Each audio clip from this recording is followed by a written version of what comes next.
फिर से सभी विद्यार्थियों को नमस्कार। तो विद्यार्थियों, हम आपके जो चौथा पाठ जीवन का व्यवसाय, इस पाठ के बारे में हम चर्चा कर रहे थे। तो पिछले क्लासेस में इसके जो लेखिका महादेवी वर्मा कई सारे विषयों के बारे में यहाँ पर चर्चा किए थे।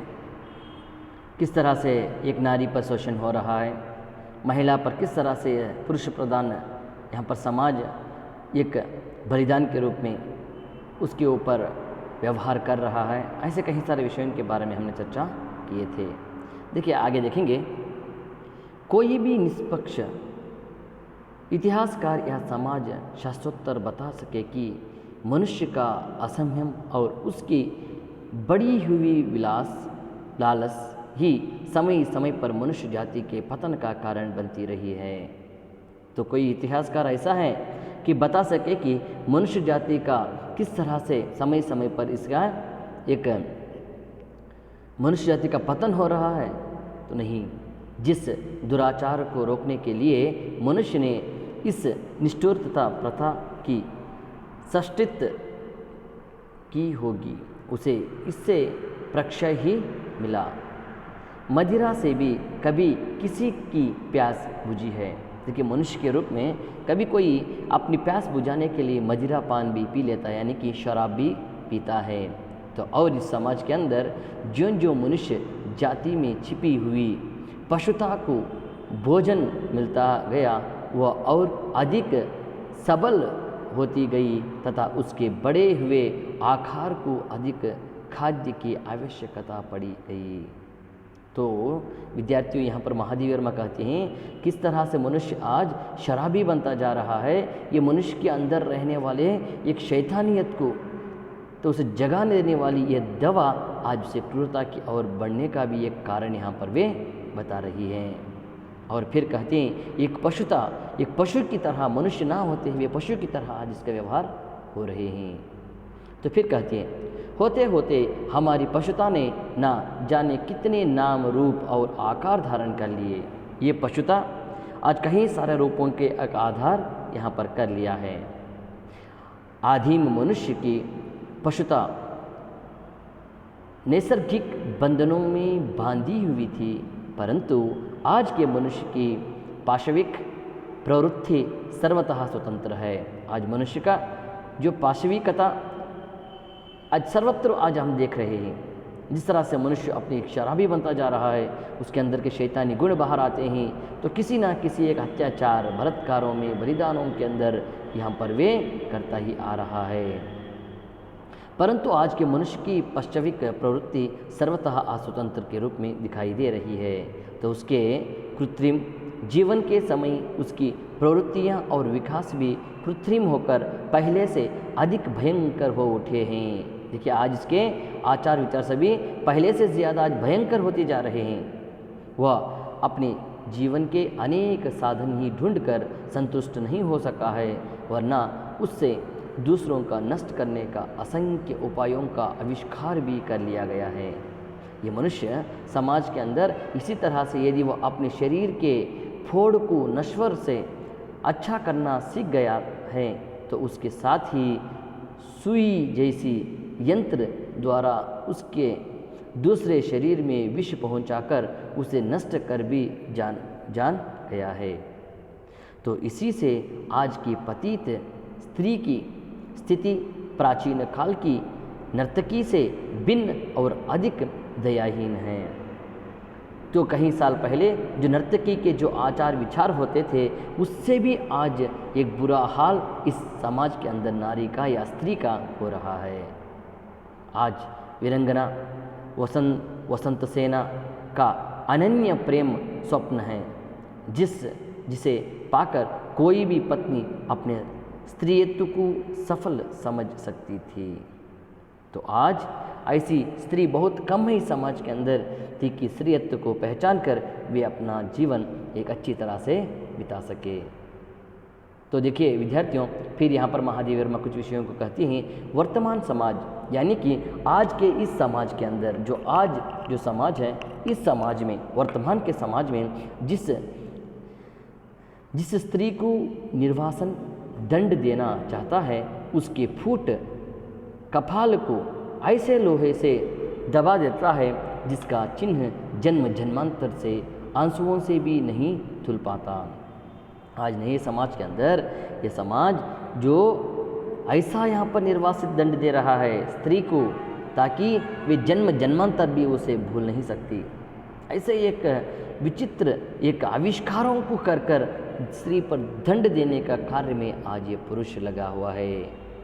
किसी दशा में भी न वह और न उसकी तिरस्कृत संतति इस कलंक कालिमा से छुटकारा पाने की आशा कर सकती है। उसे मूक भाव से युग युगांतर तक इस दंड का, यानी कि जिसे पाने के लिए आपने कोई अपराध नहीं किया हो, ऐसा भोग करते हुए समाज के उच्छृंखल व्यक्तियों की समतीत विलास वासना का बूंद बनाकर जीवित रहना पड़ रहा है। दूसरों की खुशियों को देने के लिए या उनको एक भूख का आविष्कार स्त्री को बनाकर आज उनके लिए जीवन करने का एक आवास आज स्त्री को आ खड़ा है। उसके लिए कोई दूसरी गति नहीं है, कोई दूसरा मार्ग भी नहीं है और कोई दूसरा अवलंबन भी उस स्त्री के लिए नहीं है। वो ऐसी ढालू राह पर निरालंब छोड़ दी जाती है जहाँ से नीचे जाने के अतिरिक्त और कोई उपाय नहीं रहता। स्त्री को ऐसे यहाँ पर अवसर पर उसे छोड़ा जाता है ताकि वे आगे चलकर वो समाज में कुछ नहीं कर सकी और नीचे से नीचे वे जाने का एक प्रसंग आ खड़ा रहता है। तो फिर कहती हैं कुछ व्यक्तियों का मत है कि ये स्त्रियां अपनी जीविका के लिए स्वेच्छ से इस व्यवसाय को स्वीकार करती हैं और किसी भी दशा में अपनी स्थिति में परिवर्तन नहीं चाहती। कई सारे स्त्री ऐसे हैं जो घर से ही वे सीमित रहते हैं और आगे चलकर कुछ करने के लिए भी वे प्रेरणा नहीं होते। ऐसे कुछ व्यक्तियों के विचार यहाँ पर बताते हैं। यह कल्पना यदि सत्य है तो इससे स्त्री का नहीं वरना सारी मानव जाति का पतन का प्रमाण मिलता है। अगर ऐसा हो गया तो मनुष्य जाति का पतन प्रमाण पत्र ही यह ऐसे विचार हो जाते हैं, वरना सारी मानव जाति का पतन हो सकता है। और यदि असत्य है तो, अगर ये सही नहीं है तो मनुष्य इससे अधिक अपना अपमान नहीं कर सकता। सभ्य है कि 100 में एक स्त्री ऐसी मिल जाए जो मन में ऐसी व्यवसाय को अपमान का कारण ना समझती हो, परंतु उसके जीवन का इतिहास कोई दूसरी ही कहानी सुनाएगा। परिस्थितियों ने उसके हृदय को इतना आहत किया होगा, समाज की निष्ठुरता ने उसकी इच्छाओं को इतना कुचला होगा, मनुष्य ने उसे इतना चला होगा कि वह आत्मगौरव को आडंबर और स्नेह तथा त्याग को स्वप्न समझने लगी हो। देखिए आज स्त्री जो आडंबर समझती हो या एक स्वप्न जैसा उसके जीवन में आया हो, ऐसे ही एक विषयों को वे यहाँ पर सोचने का विषय आज उसके सामने आकर खड़ा हुआ है। ये समाज उस तरह से आज स्त्री को कर बैठा है। तो फिर कहती है स्नेह ही मनुष्यता के मंदिर का एकमात्र देवता है। तो विद्यार्थियों देखिए इस पॉइंट को समझिए, स्नेह ही मनुष्यता के मंदिर का एकमात्र देवता है। अगर मनुष्य के अंदर एक स्नेहता, एक मातृत्वता या एक आत्मीयता, एक भाईचारा, एक बहनचारा, यानी कि सभी स्त्रियों को एक माँ का स्थान, एक बहन का स्थान अगर देते गए तो वही एकमात्र मंदिर जिस इंसान का, उस मनुष्य का ही हृदय मंदिर कहलाता है। जब वही प्रतिमा खंड खंड होकर धूल में बिखर जाती है तब उस मंदिर का ध्वंस हुए बिना नहीं रहता। अगर वही हृदय इस तरह से सोच ना करते हुए स्त्री के बारे में अपमानित कुछ आकर्षित के रूप में अगर सोचें तो वह मंदिर नहीं, वो मंदिर बिखर कर वो इंसानियत उसके अंदर से मर जाती है। जैसे प्रतिमा के बिना मंदिर किसी भी नाम से पुकारा जा सकता है, उसी प्रकार स्नेह शून्य मनुष्य किसी भी पशु की श्रेणी में रक्त जा सकता है। स्त्री के हृदय से जब स्नेह का बहिष्कार हो जाता है, उसकी कोमलतम भावनाएं जब कुचल दी जाती है, तब वह भी कोई और ही प्राणी बन जाती है। उसमें फिर गरिमा, गरिमामय स्त्रीत्व की प्राणिष्ठता करने के लिए मनुष्य की ही अजस्त्री सहानुभूति तथा श्रीगंधम स्नेह चाहिए। अगर स्त्री के लिए जहाँ जहाँ उसे स्नेहता चाहिए, जहाँ जहाँ उसे स्नेहता के जो व्यवहार चाहिए, अगर उसे नहीं मिल सकते तो वे आगे चलकर कुछ भी हो जाती है, कुछ भी अपने एक प्राणी जैसे भी यहाँ पर बनने के लिए वो तैयार हो जाती है। लेकिन उसे तैयार करने का कारण कौन है? ये मनुष्य ही है।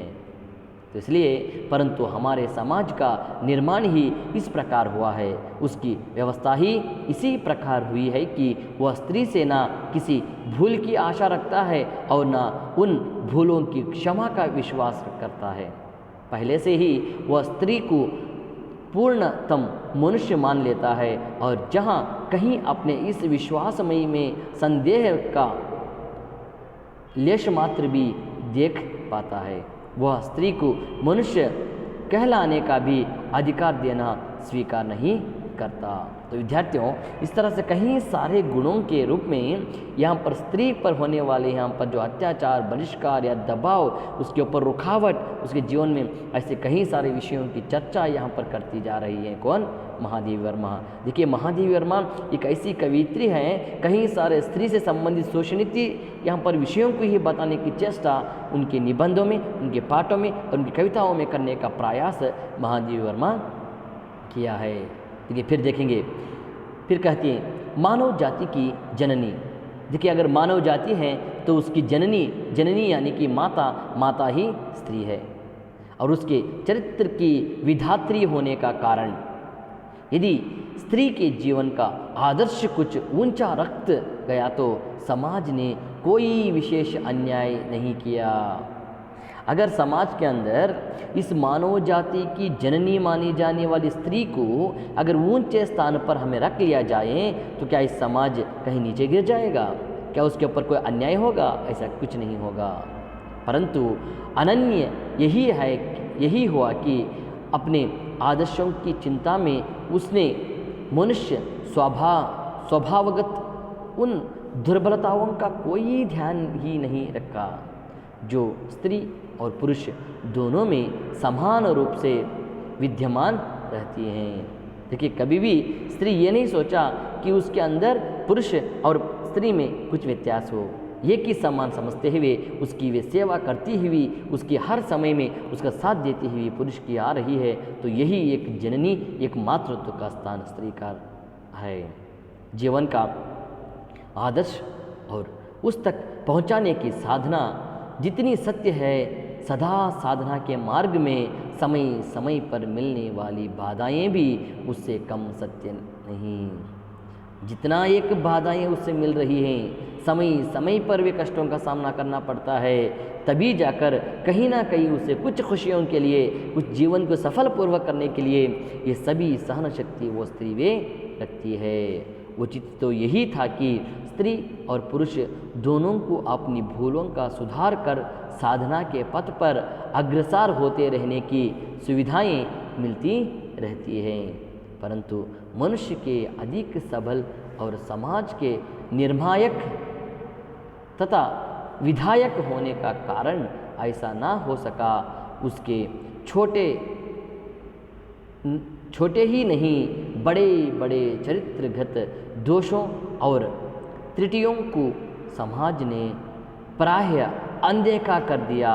देखिए, आज छोटे से कार्य ही नहीं, बड़ों से बड़े कार्य जो स्त्री यहाँ पर समाज को कर रही है, उस सभी को ये पुरुष अनदेखा कर कर उसे वहाँ पर रोकने की कोशिश करता ही आ रहा है।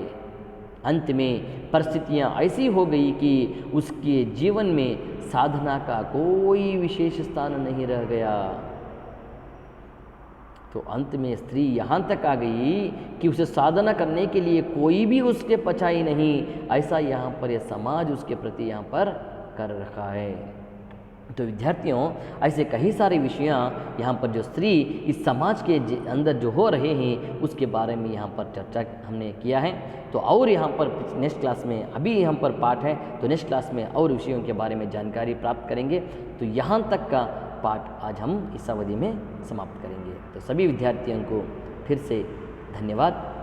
तो विद्यार्थियों ठीक से ध्यान से पढ़ते रहिए, क्योंकि ऑनलाइन क्लास ही यहाँ पर इतना इम्पॉर्टेंट बनती जा रही हैं आजकल। पता नहीं एग्ज़ाम्स डेट कब आएंगे, तो एग्ज़ाम्स डेट आने पर आपको एग्ज़ाम्स के लिए तैयार होना भी ज़रूरी है।